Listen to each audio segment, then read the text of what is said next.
Bonsoir à tous et bienvenue aux 20h de la télévision du Burkina. Voici les titres. À Caen, le début des travaux de bitumage de l'avenue Nelson Mandela à Bobo-Dioulasso. Les populations s'impatientent et se plaignent du mauvais état de cette avenue. Selon le ministère en charge des infrastructures, le blocage se situerait du côté de l'entreprise chargée d'exécuter les travaux. Grâce à elle, la lumière jaillit dans de nombreux foyers du sud-ouest. Sali Youl fait partie des 6 femmes burkinabées formées en Inde en énergie solaire. Depuis son retour au pays, elle s'évertue à mettre ses connaissances au service du monde rural. Qu'est-ce qui explique le retard dans le bitumage de l'avenue Nelson Mandela à Bobo-Dioulasso? Plusieurs projets ont déjà avorté. Les populations sont de plus en plus inquiètes quant au démarrage du projet, malgré la présence de techniciens sur le terrain. Karim Sissé. Difficile de circuler sur l'avenue Nelson Mandela, surtout en cette période de saison pluvieuse. Ici, les usagers de la route font fi du code de la route à cause de l'état désastreux de la chaussée. Une route qui, en principe, devait être bitumée depuis 2014. La circulation, clairement, si tu veux voir, il faut dire que la circulation est très dense. Elle est très dense, donc c'est-à-dire ça urge, c'est très urgent de venir bitumer cette voie-là. Actuellement, une équipe technique est sur le terrain. Actuellement, les travaux qui sont en cours, c'est la vérification de l'implantation de l'axe et éventuellement des emprises pour voir avec les concessionnaires s'il y a des déplacements des réseaux et tout ça. Malgré la présence des techniciens de la route sur le terrain, les riverains ne sont pas confiants. Pour eux, ce n'est pas la première fois qu'ils assistent à ces genres de scènes. Nous ne sommes pas rassurés, et ce n'est pas rassurant parce que ce n'est pas la première fois. Sous la transition, ça fait la 3e fois, et avant la transition, avec le gouverneur Luc Adot-Tchao, il y a eu 2 fois ce genre de mesures-là. Donc 5 fois des mesures topographiques qui ont été prises, mais qui n'ont pas abouti. Ils ont dit qu'ils vont venir goudronner, ils sont partis, revenus, les gens m'étaient énervés. Bon, on les a vus dans ces 10 jours-là, encore on ne sait pas si réellement c'est sûr encore.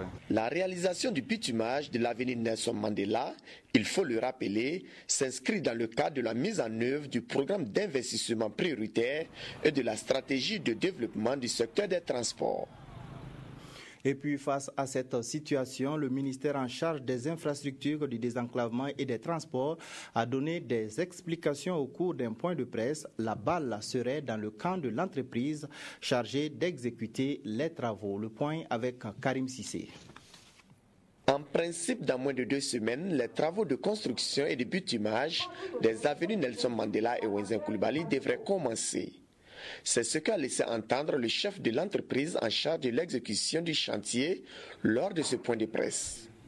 Une conférence organisée par le ministère des Infrastructures, du Désenclavement et des Transports et qui vise à faire le point sur l'état d'avancement du projet de construction. Au dire du directeur général des routes, à ce jour, l'administration a déjà fini sa tâche. Le jeudi 25 juin 2015, une première réunion de chantier a eu lieu ici à Bobo-Dioulasso avec tous les intervenants, l'administration, la mairie, la mission de contrôle, l'entreprise et les concessionnaires, afin de poser les jalons pour une meilleure exécution des travaux à la satisfaction de tous. Il faut dire que malgré les multiples difficultés qui ont jalonné tout le processus de réalisation du bitumage de ces avenues, nous sommes à présent en mesure de vous rassurer que toutes les conditions sont réunies pour une exécution efficace et efficiente des travaux. La balle se trouve désormais dans le camp de l'entreprise. Après avoir expliqué aux hommes des médias de Bobo-Dioulasso les raisons du retard de ce chantier qui a fait couler beaucoup d'encre et de salive, Amadé Bagagnan rassure que toutes les dispositions sont prises cette fois-ci pour que les travaux débutent effectivement. Amener les agents du ministère en charge des ressources animales à rester intègres face aux tentatives de corruption et de fraude. C'est l'objectif de la formation initiée à leur intention ce 10 juillet. Une bonne partie des produits alimentaires que nous consommons est d'abord contrôlée par ces agents et le manquement aux règles éthiques et déontologiques peut avoir de graves conséquences. Alidou Badini, Mounira Kéré et Issa Lankwande. Au cours de cette session de formation, le personnel du ministère des Ressources animales est outillé en techniques de prévention et de lutte contre la fraude et la corruption. Deux fléaux qui entravent le développement socio-économique du Burkina. Cette campagne a été initiée à la demande même du personnel du ministère des Ressources animales. Et pour cela, nous avons naturellement demandé la contribution de l'ASE pour nous épauler à informer et sensibiliser l'ensemble du personnel des 13 régions sur cette question. À l'occasion, les concepts de fraude et de corruption, les causes et les conséquences et enfin la répression de ces deux infractions étaient à l'ordre du jour. Une façon pour le ministère des Ressources animales d'inciter son personnel à adopter des comportements responsables dans l'exécution de leur mission.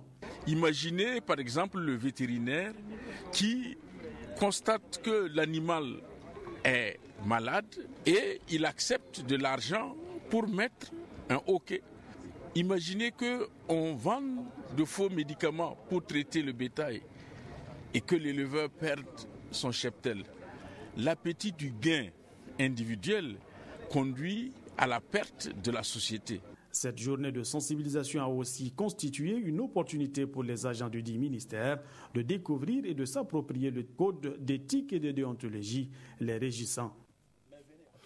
Des bouteilles d'oxygène pour le centre hospitalier universitaire Sanou Souro de Bobo-Dioulasso et des vivres pour le centre Saint-Camille de la même ville.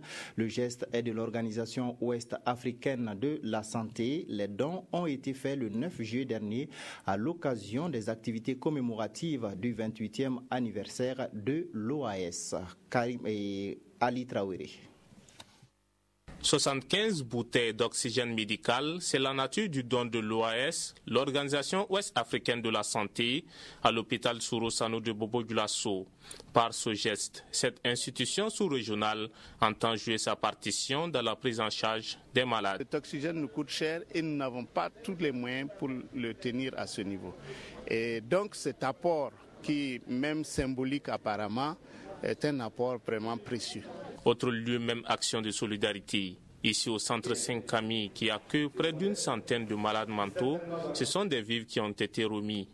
Sur le plan de la prise en charge alimentaire, va changer qualitativement notre appui à ces malades-là parce que c'est une grosse limite que de prendre des malades dans la rue, donc des malades qui n'ont personne, aucun appui, et de se retrouver avec eux on pourrait même se sentir coupable d'avoir récupéré des gens dont on ne peut pas s'occuper. De plus en plus, il faut que nos actions soient dirigées vers les communautés pour qu'ils bénéficient davantage de tous les systèmes d'intégration régionale et bénéficient de façon maximale de la solidarité régionale. Cette action de solidarité entre dans le cadre du 28e anniversaire de l'OAS, une institution créée le 9 juin 1987.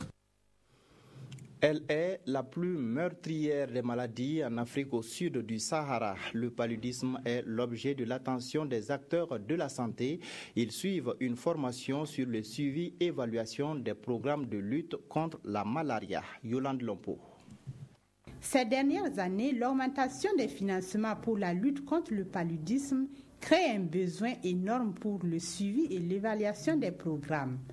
La gestion de ces programmes n'étant pas toujours chose aisée, grâce aux cours organisés pour la 5e année consécutive par le Centre de recherche en santé de Nouna, ces hommes et femmes ont appris à renforcer leur système de suivi et évaluation des programmes de lutte contre le paludisme afin d'assurer une couverture thérapeutique d'au moins 95% des enfants de 0 à 59 mois au cours de la campagne de mars 2015. La campagne de mars, c'est pour parler de la chimioprophylaxie saisonnière chez les enfants. Il faut dire que nous avons fait une phase pilote dans certains districts dont les résultats sont actuellement en dépouillement.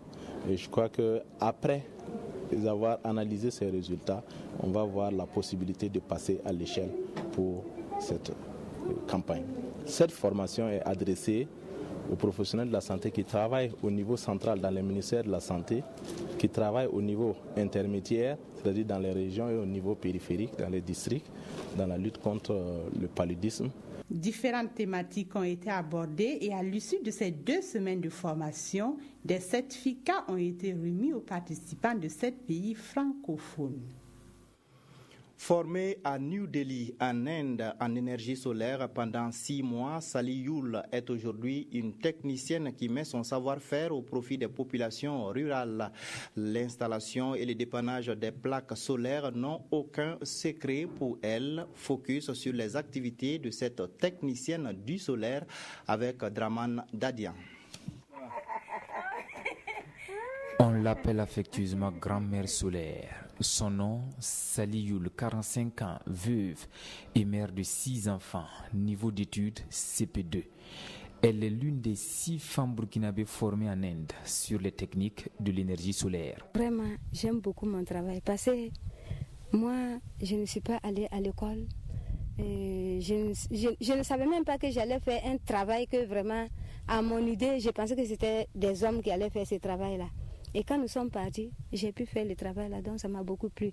Quand je suis arrivée encore au village ici, et le fait d'installer même, d'éclairer les concessions, vraiment, ça m'a beaucoup plu. Il lui a fallu une formation initiale de 6 mois pour en arriver là. Plus de 200 ménages des villages de Boulira et de Barkwerina dans la commune de Gawa bénéficient aujourd'hui de ces équipements solaires montés de bout en bout par Sally.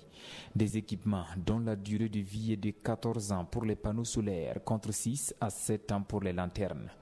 Avec une lampe portative connectée à une petite plaque solaire ou encore des batteries reliées à des panneaux photovoltaïques, elle fait jaillir la lumière en milieu rural. De l'électricité au village, ici on en profite allègrement. Oui, ça tient. Ça tient comme il faut. Et puis ça aide aussi les enfants à suivre la télé, ça les encourage. Là aussi, ça me plaît beaucoup. Satisfaction, mais pas avec autant de ferveur quand il s'agit du versement des frais d'acquisition de la technologie et de son entretien comme prévu par l'ONG Fonds pour l'environnement mondial, initiatrice du projet. Au village ici, avant même quand les matériels sont venus là, les gens pensaient que les Blancs là ont donné ça gratuitement. Et maintenant quand on leur a dit de payer, ils ne veulent pas croire. Il y a d'autres qui payent et d'autres qui ne veulent pas payer. Qu'à cela ne tienne, elle continue de faire la promotion de l'énergie solaire. Elle nous a appris à faire le branchement. On dépose la plaque au soleil. Si elle est bien chargée, ça peut procurer la lumière jusqu'au petit matin. Avant, j'étais sur place ici, à Gawa, ici seulement. Je ne bougeais pas.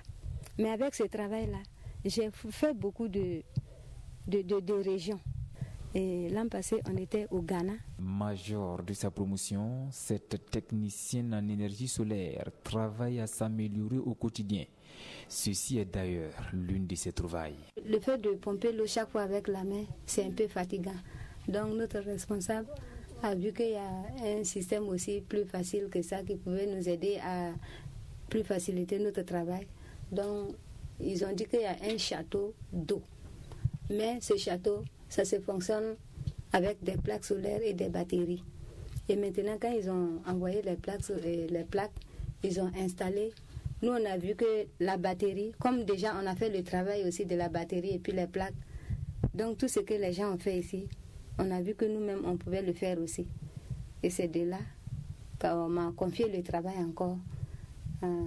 C'est moi qui suis chargée de mettre l'eau chaque fois ici pour que les femmes arrosent et les trucs. C'est une sorte de machine façon, bon, je ne connais pas le nom, mais c'est comme le charge contrôleur aussi.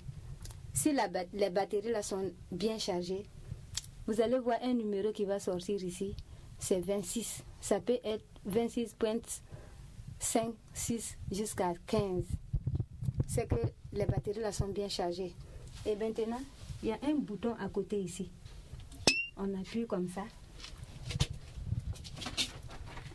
Et quand on fait comme ça, l'eau quitte là-bas, ça vient dans le tuyau et ça monte dans le château.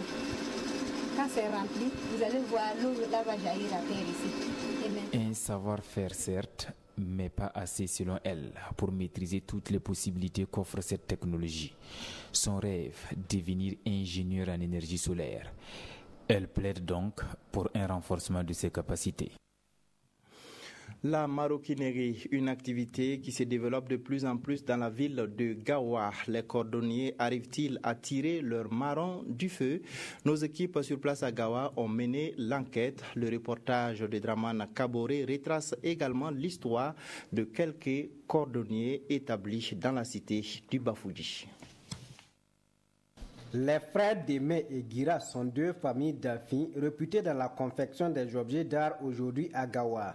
Venus de Safané dans la boucle du Mouhoun, ils sont spécialisés dans la fabrication des chaussures en cuir, des carquois, des arcs, des paniers, des boîtes à bijoux, des coffrets, des sacs en panier, mais également des habits traditionnels et des chapeaux. Un don qu'ils disent avoir hérité de leur père. Quand j'étais enfant, alors je travaillais avec mon père. Et il faisait les petits paniers. On est là au marché de Gawa. Donc, en même temps, c'est avec lui que j'ai appris. De mon CE1 jusqu'à mon certificat d'études primaires, j'étais comme apprenti chez lui. Et après mon certificat d'études primaires, j'ai toujours continué à être apprenti avec lui jusqu'à me marier. Et avant d'être indépendant de moi-même, rien qu'en 2006. Ces artisans fabriquent avec passion des collections d'art propres au pays lobby. Aujourd'hui, le lobby même paye les armes avec nous. Nous, on fabrique parce qu'on a modifié. Pour eux, c'était un fait traditionnel avec les cuirs de bœuf. Mais nous, on a fait avec le cuir de mouton. Mais on trouve ces décorations. On a les carquois, on a les quais de cheval que les gens de la région utilisent pour faire les funérailles. Les cornes qu'ils utilisent aussi pour conserver les produits dedans. Il y a d'autres aussi qui envoient des amulettes qu'on essaie de fabriquer pour eux. Tout simplement, ce que nous-mêmes on a pu trouver maintenant pour évoluer un peu, c'est la fabrication des sandales. Au-delà de l'apprentissage et du don céleste, l'artiste a également besoin d'inspiration pour pouvoir créer des œuvres de belle facture. Par exemple, ce modèle, je l'ai tiré du synthétique pour le ramener au cuir. Ça, il me faut une inspiration. Ça m'a mis 3 mois pour pouvoir le confectionner. De nos jours, les frères Démé et Gira éprouvent des difficultés pour écouler leurs collections hors des frontières de notre pays. Et la création d'espaces de valorisation de l'artisanat dans la région du sud-ouest pourrait être une aubaine pour ces artisans de mieux tirer profit de leur art. Avoir une longue vie, c'est le souhait de tous, mais la vieillesse n'est pas toujours une période facile. Beaucoup de vieilles personnes la vivent mal, surtout lorsqu'elles sont négligées ou malades. Karim Patrick Namwano est allé à la rencontre de certaines personnes âgées qui se sentent abandonnées. Suivez plutôt. Encore une autre journée faite d'épreuves pour cette veuve. Son quotidien rime avec solitude. Centenaire, elle ne vit que de souvenirs de jeunes filles. Le monologue est son passe-temps favori. Vivre et mourir au milieu des siens, toute jeune, elle y est arrivée, mais aujourd'hui, c'est avec regret qu'elle s'accroche à la vie.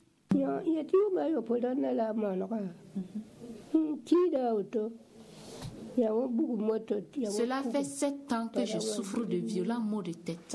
J'ai souvent l'impression que ma tête va exploser et c'est très douloureux.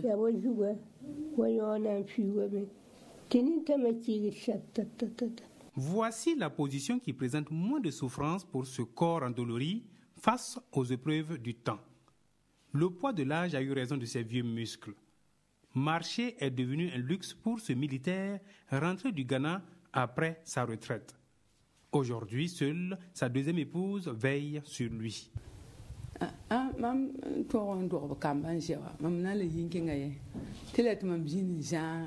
Nous avons des enfants et c'est mon époux. Je suis obligée par amour de veiller sur lui jusqu'à sa mort.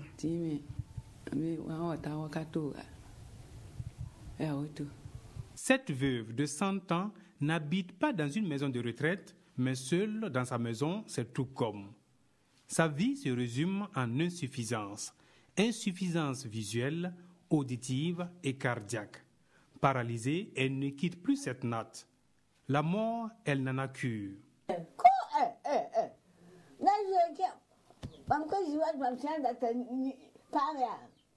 Je suis aveugle et je ne peux fuir la mort.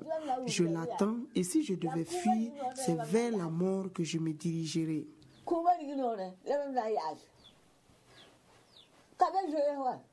Toutes ces personnes du troisième âge ont des enfants, aujourd'hui devenus chefs de famille, mais hélas, la pauvreté les empêche de prendre bien soin de leur mère.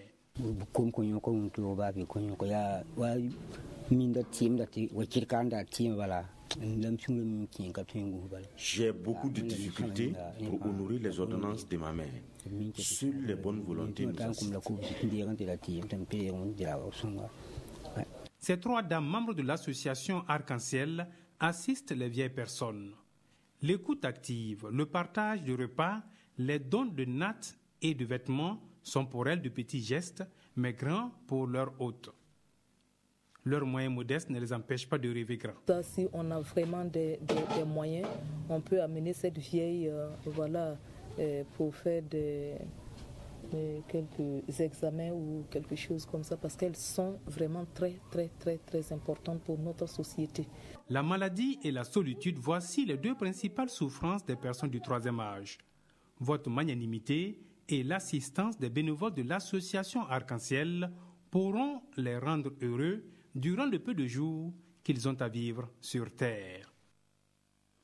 Fin de formation pour les 345 élèves maîtres du groupe scolaire l'Académie de Ouagadougou. La sortie officielle de la promotion a eu lieu hier, Lazare Pouya.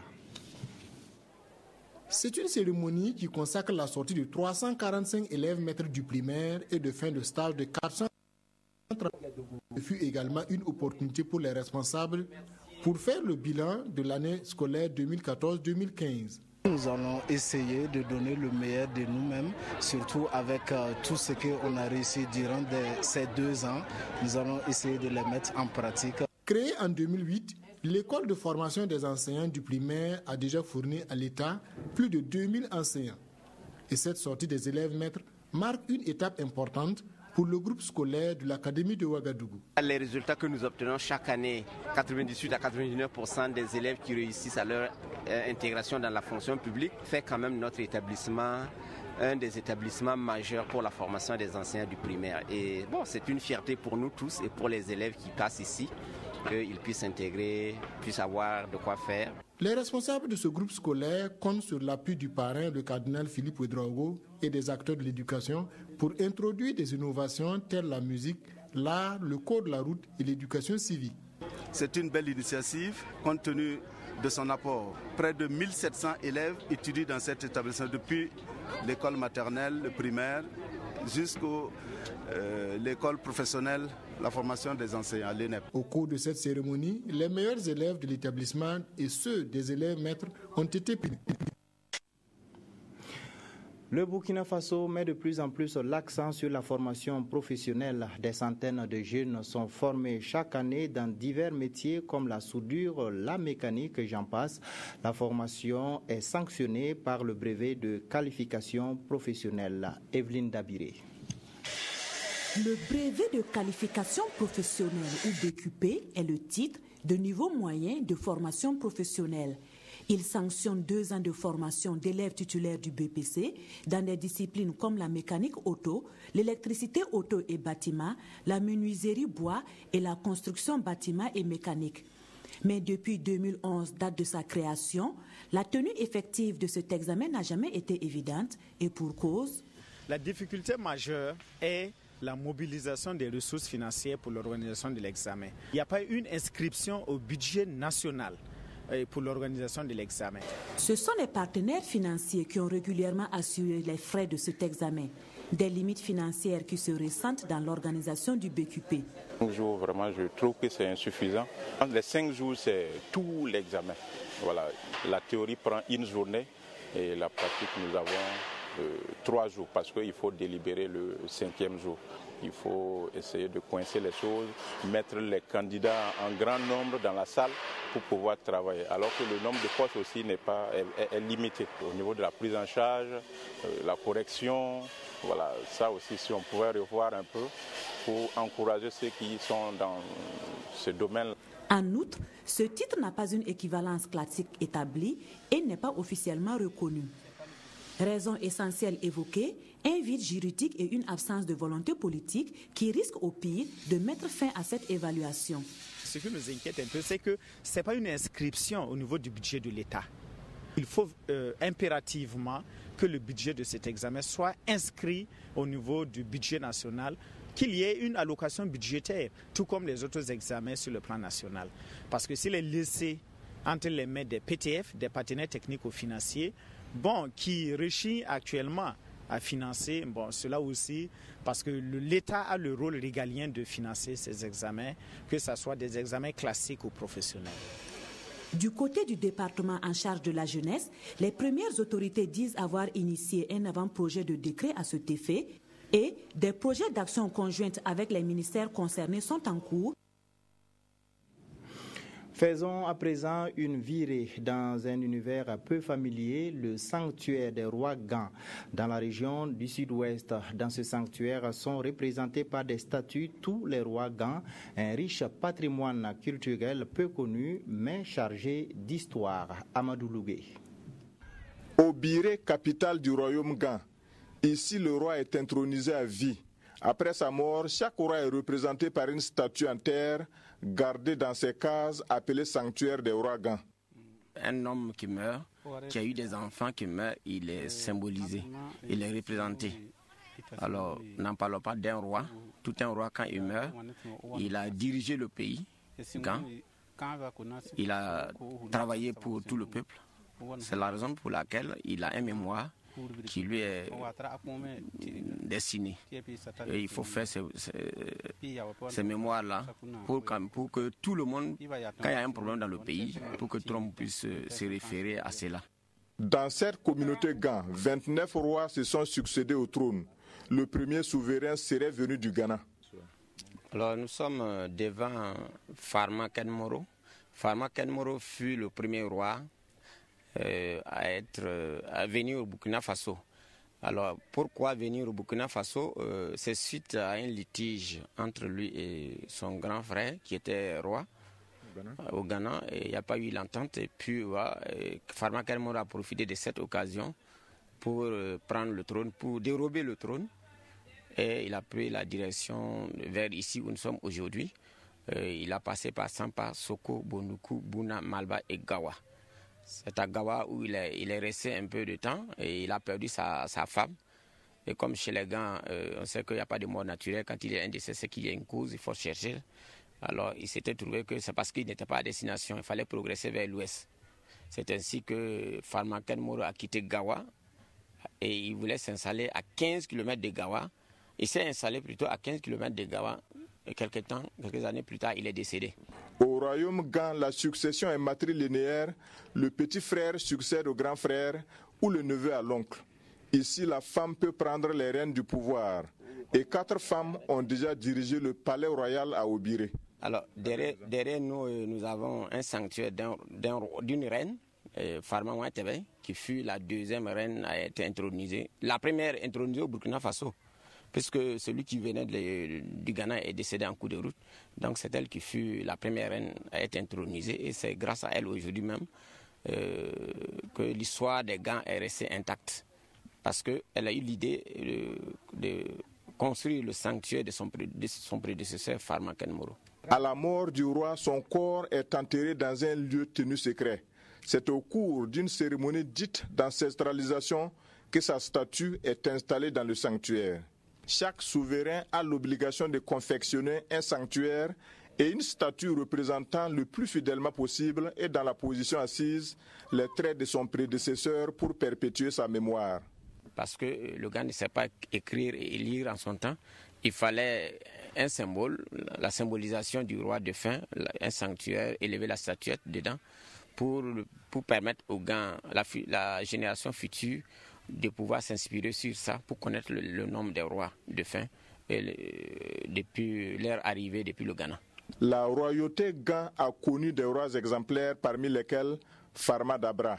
Surnommé ici roi de la modernité, c'est sous son règne que l'école a été introduite à Obiré. Il était ouvert à tout le monde et même c'est en son temps que Madeleine Père a commencé à pénétrer au pays Gan.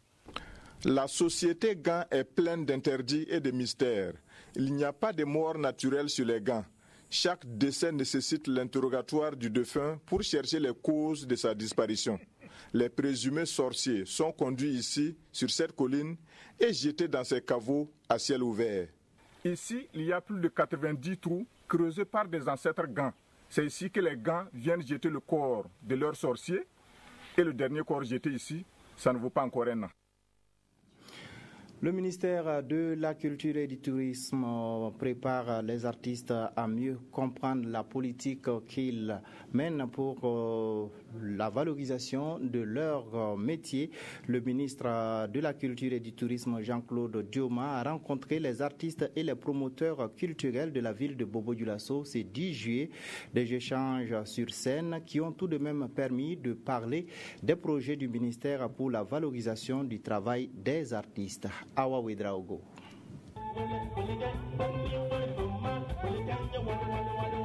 C'est dans cette ambiance que le ministre de la Culture et du Tourisme a rencontré ses acteurs culturels ici au Bois d'Ébène, un espace culturel parmi tant d'autres de la ville de Sia.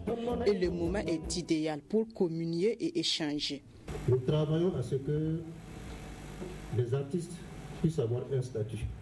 Donc, nous faisons en sorte que ce statut d'avoir le jour et vous êtes pris en compte. Au niveau de la sauvegarde de vos droits, ce qu'on appelle également les droits voisins, c'est tous ces instrumentistes, ces chanteurs, enfin qui n'ont pas en tout cas un droit à cette part-là. Cette initiative vient réconforter et galvaniser les artistes, musiciens et les promoteurs culturels qui ne manquent pas d'ambition pour faire rayonner la culture burkinabé. Nous trouvons que les musiciens ne sont pas rémunérés comme il se doit. Théoriquement, dans certains espaces, il y a des subventions pour justement combler ces volets. Mais nous nous débrouillons, nous pensons que nous allons nous inscrire dans un cadre, dans des projets porteurs. C'est d'abord que les communes, les régions puissent effectivement aussi prendre en compte, j'allais dire dans leur budget, les questions de développement culturel. Et Jean-Claude Dioma de les inviter à plus de professionnalisme. C'est en cela qu'ils pourront tirer leur épingle du jeu. Du 13 au 19 juillet, les cinéphiles ouagalais pourront découvrir ou redécouvrir L'œil du cyclone, un film du réalisateur burkinabé Sékou Traoré. Ce long métrage a remporté l'étalon de bronze au FESPACO 2015. Une projection de lancement a eu lieu. Kassoum Koulibaly et Estelle Judith Assokba. Mieux vaut tard que jamais, plusieurs mois après avoir remporté autant de prix lors de la 24e édition du FESPACO, le long métrage Œil du cyclone du Burkinabé Sékou Traoré sera en salle. Une semaine durant, les cinéphiles burkinabés pourront apprécier cette œuvre cinématographique qui traite d'un thème d'actualité. Dans le message du film, je pense que le Burkina, c'est un pays qui cherche constamment la justice. Et le message principal de ce film-là, c'est la recherche de la justice coûte que coûte. Il y a eu peut-être 2 ou 3 projections au FESPACO, c'est pas suffisant. Et donc on a décidé de programmer ça en salle au Ciné Burkina et au Ciné Nerwaya à partir de lundi 13 juillet, aux séances de 18h30, 20h30 et 22h30. Le réalisateur veut, à travers son film, sensibiliser l'opinion publique sur le problème des enfants soldats qui est devenu aujourd'hui un phénomène presque mondial. Le film est bien apprécié par les professionnels du cinéma. Dans la sous-région, il y a beaucoup de problèmes par rapport aux guerres civiles, aux histoires de trafic de diamants, d'enfants soldats. C'est une invite aux politiques et puis aux différentes populations, en tout cas, de prendre conscience de cet état de fait pour une nouvelle vision pour le pays. Après le Burkina, L'œil du cyclone sera diffusé en Côte d'Ivoire, au Mali et au Niger qui le réclament. Une plus large diffusion de cette fiction pourrait éveiller les consciences de bon nombre de personnes sur cette question. Comme tous les dimanches, il sera question de sport dans ce journal et je reçois à ce propos Jérôme Tiendrebego. Bonsoir Jérôme. Bonsoir Aboubakar Sayon. Alors nous parlerons d'abord du championnat d'athlétisme qui se sont déroulés hier et aujourd'hui au stade du 4 août. Des championnats émaillés de mouvements d'humeur, comme on l'a vu dans le reportage de Modeste Ouedraogo hier, mais tout est rentré dans l'ordre. Et l'information qu'il faut retenir, ce sont les nouveaux records de Timothée Lengani au lancer de poids et au lancer du disque. On va voir si la régie nous permet les performances donc de ce garçon-là. Samedi déjà, il était au poids et il a balancé sa boule à 15 mètres 4,24. Je pense que la régie va nous permettre de voir cette image. Voilà, Timothée Lengani qui a balancé le poids à 15 mètres 4,24 et détrône ainsi Moussa Kindo et son record de 15 mètres 74 établi en 1967, s'il vous plaît. C'était il y a 48 ans. Donc 48 ans de longévité. Et voilà encore ce soir, ce garçon a battu un autre record, c'est au lancer du disque. Il effectue 48 mètres 10 et bat un autre record, celui de Zakaria Pafadnam, qui était de 46 mètres 48. Lui, il a 48 mètres 10.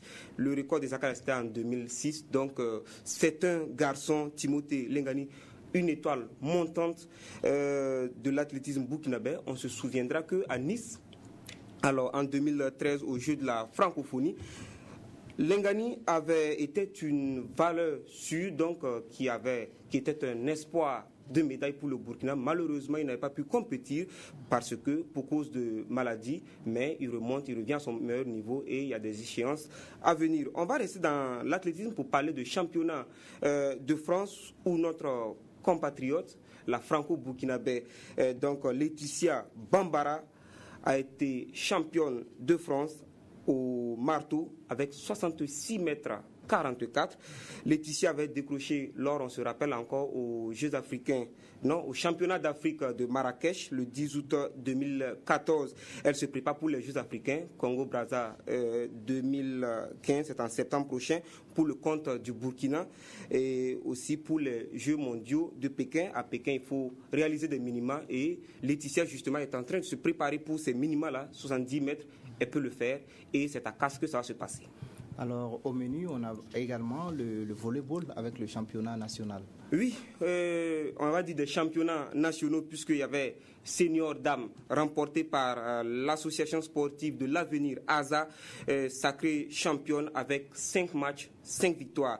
En cadet, Berigadougou s'est offert le titre en battant l'INGEPS, tenant du titre, 2-7-0. Les cadets du lycée Ouezin Koulibaly se sont imposés difficilement devant Dori au tie-break, donc 2-7-1. Et un mot de handball, si vous permettez, Aboubakar, juste pour dire que l'AS Onea a réalisé le doublé en cadet. Les filles ont dominé les Dauphins 26-23 et les garçons se sont promenés face à l'AS Sonabel 42-29. Alors, on parle de football maintenant avec le 8e de finale de la Coupe du Faso. Oui, il s'agit du tenant du titre qui a battu l'USO 1-0, donc qualifié. Même score en faveur de l'USFA devant l'AGEB, nouveau promu en première division, l'association des jeunes espoirs de Bobo. Ça passe aussi pour l'ASFA Yenenga, mais difficilement. L'ASFA a peiné devant Canon du Sud, la Lanterne Rouge, donc qui est relégué en D2. 1-1, puis 4 tirs au but à 2 pour l'ASFA qui a été coaché par l'adjoint de Jean-François Loskioto qui a démissionné du banc d'entraîneur de l'ASFA jeudi dernier. Alors, c'est au tir au but aussi que l'AS Coupela s'est qualifié devant Fabao Espoir 1-1, puis 4-3. Les Léopards ont dominé la SEC de Koudougou 1-0 et à Koudougou, justement, l'EFO a battu Banqui Sport 2-0. 2-0 également pour CFF face à Olympique Système de Dédougou. Tous les clubs de Dédougou sont donc tombés. Et enfin, l'USFRAN est tombé devant la SFB 1-3. Les quarts de finale, c'est pour le 18 juillet prochain et les affiches sont les suivantes. ASFA, USFA, ASK, EFO, CFEB, ASFB et RCB tenant du titre, donc aura à en découdre avec les Léopards. Vous aurez tous ces développements au magazine des sports demain avec Luc Bini Ouattara et ses invités. Merci donc pour toutes ces informations sportives. Ainsi prend fin cette édition. Merci de nous avoir suivis. Restez en compagnie de nos programmes.